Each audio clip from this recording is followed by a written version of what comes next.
আজকে আলু বেগুন দিয়া শুটকি দিয়ে রান্না করব। এই যে এখন আমি তাওয়ায় কড়াইতে তেল দিয়ে দিলাম।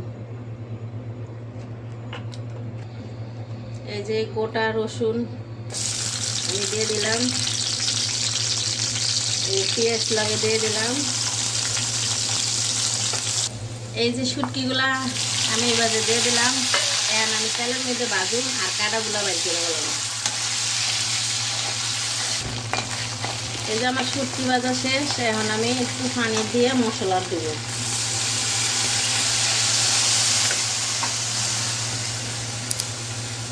এই যে লবণ দিলাম, এই হলুদের গুঁড়া, এই মরিচের গুঁড়া, আমি এটা ভালো করে কষিয়ে নিব।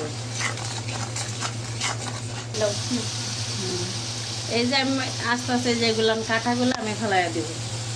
এই যে কি সময় যাচ্ছে সেটা গেছে গা। এই যে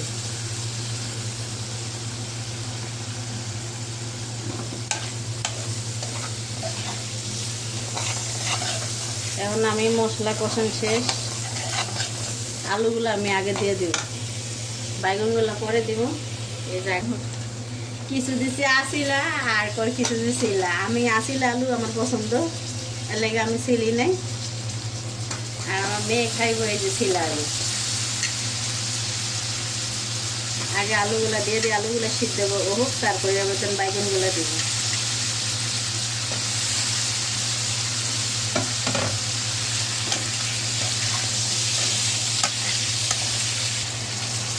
এই যে একটু পানি দিয়ে দিলাম, একটু ভালো করে আলুগুলা সিদ্ধ, তারপরে আমি বাইগন দেবো, বাইগন নাইলে গলে দেব। এখন আমি ডাইকা দিব।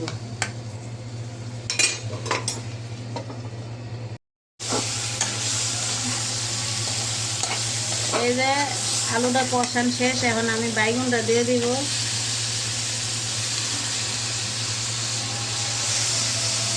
বাইগনটা একটু 2 মিনিট কষাইয়া তারপরে জল দিয়ে দিব।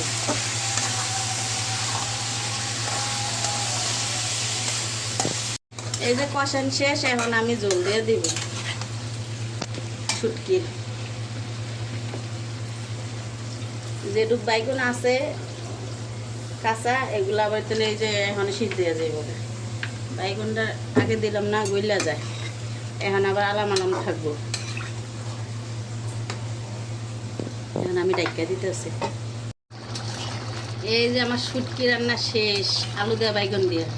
তারপরে দেন এই যে বাইগনগুলা পরে দিছি, দু একটা আনন্দ হয়েছে, আবার কিছু এই যে গইলা গেছে। যাক, আমার ভিডিওটা যদি ভালো লাগে সবাই লাইক কমেন্ট শেয়ার করবেন। আর আমার শুটকি তরকারিটা কে কে আলু বেগুন দিয়ে খান কমেন্ট করে জানাবেন। এখানে রাখলাম, আল্লাহ হাফেজ, সবাই ভালো থাকেন।